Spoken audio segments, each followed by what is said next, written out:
pads. I am. Yeah, it's good. Good change of pace. What are you looking for on the first day when the pads come on as compared to the previous practices you've had so far? Well, two things: that we're still disciplined with the actual concepts we're doing and the scheme part of things. That just because you got pads on doesn't mean you handle that differently. Number two, that we learn how to practice the right way, and while it's still physical, we're still taking care of each other and not taking cheap shots on guys. But our guys have done a good job of that the last couple of years. I feel like this is probably the feistiest game you've had so far in your time here. No?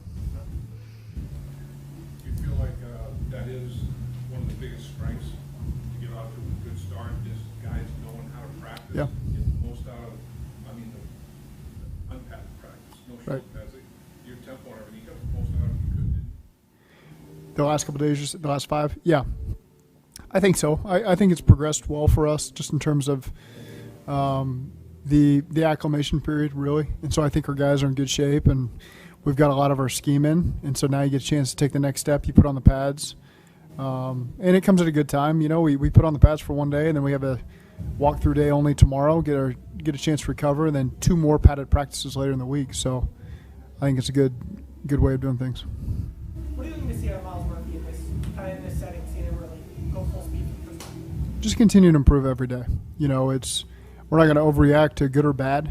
In the first couple padded practices, it's continue to improve on his technique and things that Marion's working on him with, and I think that goes for all those rookies. What have just been your impressions of him so far? Impressions of him? Good. I think just overall, I'll just keep all the rookies together, and I think everybody's progressing in a positive manner right now. You guys have been so good at taking a lot of pride in the way you wrap up and tackle in the last couple of years. Yeah. Does that those principles start today? The defense has really been focused on the tackling and takeaway circuit, even the last couple of days without the pads on. Today is our first team tackling drill where, we do it in space against the offensive players and with the defense. Jordan Kovacs gave a great presentation tomorrow on why we do the drills. Great examples from last season where these drills came up and our guys handling it the right way. So there is an element today that you put the pads on where you can focus more on the team tackling portion of things, and our guys take it really seriously and they utilize it as a way to improve their technique. So tackling can be a lot about, obviously, technique at the point of attack, but it's also about speed, getting to the target. You feel that's one area your defense has improved, speed, team Oh, speed? sure. Yeah, sure. I think we have great team speed on defense, and really, you look at all 3 levels of it. Guys are popping in my head that are really great athletes. And I think we detailed on defense. We detailed on special teams. Special team stuff obviously carries over. A lot of Darren and Colt's drills that they do certainly carry over to the offensive and defensive players as we do the tackling stuff. Supper walking through the locker room yesterday. Any updates on him and kind of how he came in the last few days? No updates on him. How involved has he been? As he still, you feel like he came down the field as y'all were looking to install scheme and do stuff like that. How involved has he been throughout the whole process? Involved, same as usual. From your experience when the pads come off for the first day, what's the biggest mistake you'll see you guys make? Well, abandoning technique. Now just guys seemingly think it's just all about the physical and the hitting and your alignment, knowing what to do with your assignment, and still applying the proper technique. And so again, we just try to show examples to our guys of what we're looking for in one-on-ones. That's a great time to really work on your technique, and you're just in a one-on-one setting, and you're trying to win the rep, but it's also just an incredible opportunity to really work on something you want to focus on that day. And for veterans, they get a chance maybe to work on some more nuanced thing that they're trying to work on. For the rookies, it's just a great chance to be in the spotlight and showcase their abilities. Joe's a big lifting guy. Is he still Say it one more time. Joe's big in the gym and lifting. Jonah? Joe Burrow. Joe Burrow. Yeah, Okay. Is he still able to lift? Yeah. Oh, yeah. So he's still getting that. Yeah.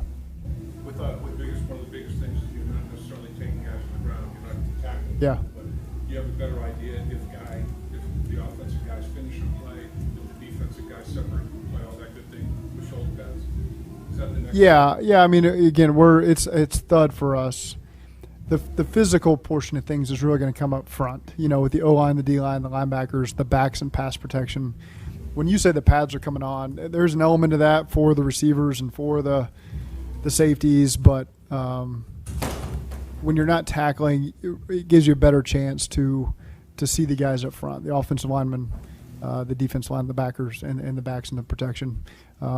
Because even when you see a back burst through the hole carrying the ball on a tight zone run, you really can't evaluate whether or not that was a great run from a physical standpoint for them, because they're not going to take them to the ground. And so they're going to try to get the ball out and punch it and rake it and do all that stuff, and the back's got to finish the runs. But that stuff comes up more in the games. Irv Smith, what have been your impressions of him, and is it kind of maybe the most disappointing aspect of Burrow's injury that they didn't have this period to kind of get a little more acclimated? Not necessarily. I would say one way to describe, one sentence to describe Irv is super locked in. Like this dude is focused, and that's a credit to him. That's a credit to James. That's a credit to the tight end room as a whole is really this close-knit. They're all helping each other get better and bring guys up to speed on maybe some of the stuff we've done in the past. I've seen Irv's attention to detail has been outstanding, exactly what we're looking for. And so, he gets a chance just to get the reps in our system, and then when Burrow comes back, they'll have plenty of opportunity to gain that connection together. But I don't think it's a negative thing right now. He's getting plenty of reps just on our overall system, and I think he's doing a really good job locking in and being detailed on it. You guys talk much about other ways that they can find a way to kind of work on a potential connection? I haven't. No, I when Burrow comes back, they'll have that opportunity, but that hasn't been something we focused on them.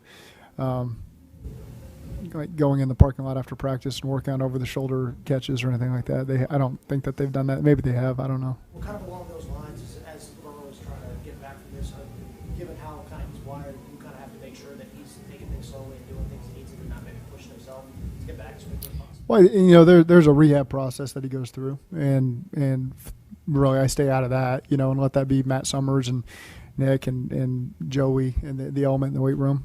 Burrow's really disciplined, and he knows not to do the right things at the right time and still be locked in on the scheme and those conversations that we have. How important is it to have that discipline to be able to not push yourself and kind of be able to get back when you need to get back? Yeah, it's those guys can speak to that better than I can. To be honest with you, that's not something I've gone through in the last 20 years, and so those guys, have a better feel for it, and they got great communication with Matt and his staff, and so got a lot of trust that we're always handling that the right way. That our trainers, first of all, know when to push them and when to pull back, and do a great job at educating the players on that. As a head coach, what are you taking the most from the wide receiver cornerback battles, which from our point of view seems to be very intense, very good? Yeah. There's a lot. I mean, there's just been some great plays all around. Each corner and safety really come to mind on certain plays that stand out in a really positive way. And then the receivers being real honed in on the technique and how to complement the routes. And I think it's really good work from both sides. I don't always picture it as a one-on-one battle. I just look at some things offensively, calling plays that I think are going to be successful based on what I've seen from corners in the past couple of days. And then the corners do a great job of covering it and being disciplined there. And that's a credit to Chuck and Rob. And so it's been fun just to watch both sides progress over these last 5 days. Since you guys hired Frank, was there a conscious decision to get some physically bigger offensive linemen? He has a very big line. Yeah, we're just looking for really good linemen, and they happen to be big right now. So, I think that not only is everybody in that room, I think off to a really good start in camp. And we're excited, for a lot of our starting linemen to be back and get a chance to get more reps together. But I think from top to bottom, that room, the depth is really good. Even to whoever you'd perceive as the last man in the room, like it's not somebody you got to coach around with the threes out there in practice and make sure they don't get somebody hurt. And you'd be afraid to put them in a preseason game, which you dealt with in years past, over 15 years. And I think that this group's really done a good job, and from top to bottom, those guys all belong, and that's good to see. Is there any benefit to Joe being present at practice, watching practice, or at that time better spent doing other things? Maybe if he was a rookie, in his first year and was seeing it all for the first time, maybe. We watch the tape so much, he's up there watching every rep. So whether he was out there on the field watching it live, the only thing he can't do is hear the communication, but he's always the one who's done the communication 100 more times than our other quarterbacks have. So he's a part of all those conversations. Not being out there, is he able to just get more treatment? Yeah. Yeah, it's a better time. There's no one else in there. He gets a chance to rehab, do some stuff in the weight room. It's good. We saw Cheeto blazing through some sprints yesterday. Yeah. What's the timetable for him? When do you expect him? Yeah, I won't put a timetable on him. Again, ease him into it. And I just really, I'm always pleased with Cheeto. Cheeto's, he never lets you down. That guy's worked the right way. He's put himself in a position to have a great year, and we're not going to do anything to disrupt that. So I think right now him doing individual, him doing walkthroughs, him doing a little bit of rehab work when he needs to has been a good plan for him right now. How good is it as a head coach to see that in the wide receiver form of battle? It's not one-sided, defensive backs win their share, Yeah. receivers win their share. It's got to be a good thing to see. Yeah, it is. Again, we've got talent, number one. I think they're well coached, number two, and they all have a chip on their shoulder to get better every single day, and so that's a pretty good recipe for success amongst those two groups. Jake Browning shared that another team tried to sign him off the practice squad last year, and it was one of the reasons why the Bengals promoted him to the roster. Yep. How has he evolved over the last couple of years to the point that he's been able to go out these first few days and run the offense so smoothly with Joe? I think just getting reps. A lot of times when I think he was undrafted guys get into the league, they don't get a lot of reps, so they don't get a great opportunity to. Maybe they get 2 or 3 reps in practice. If one of them goes negative, those reps turn into 1 or 2 the next day, And so I can't speak to Jake's early part in his career, but since he's been here, we've tried to make an effort to get him as many reps as possible, so we get an accurate representation of what he is. Because I've been in quarterback rooms forever, and until they accumulate a lot of reps, you really can't assess what they are about. And so this has been really good for Jake to have these opportunities. We think highly of him. He's locked in the quarterback room. He brings something to the table in the quarterback room. So number one, that's a good thing when you've been on the scout team the last couple of years. And then number two, he's a talented player who makes things happen when he's out there. He's done a really good job evolving in our offense the last couple of years. And now he's getting a chance to get a lot of reps with Trevor. And so that's been really good to see the progression he's continuing to make. Between now and the Packers scrimmage, what do you want to see? What are the things that you've got on the scripts every day that you want to emphasize to get ready for Green Bay and that first preseason game? Yeah, we're doing our best to get everything in, before Green Bay next Wednesday. So really, we're a week out from liking to get everything in, and that's situational. That's in a game and a half. Situations that may come up once or twice a year. So our guys understand it, and so then when Green Bay comes to town, everything's there. Now we get a chance to start repeating everything over and over for the remainder of the preseason games. And so, again, what you get to assess a lot of the younger players, newer players. Okay, how well have they balanced all the installation that they're hearing maybe for the first or second time? But then they get a chance just for the next 4 weeks just to repeat it over and over and play at a high level in these games. And so that's how we've set up the training camp, and I think it's been effective for us.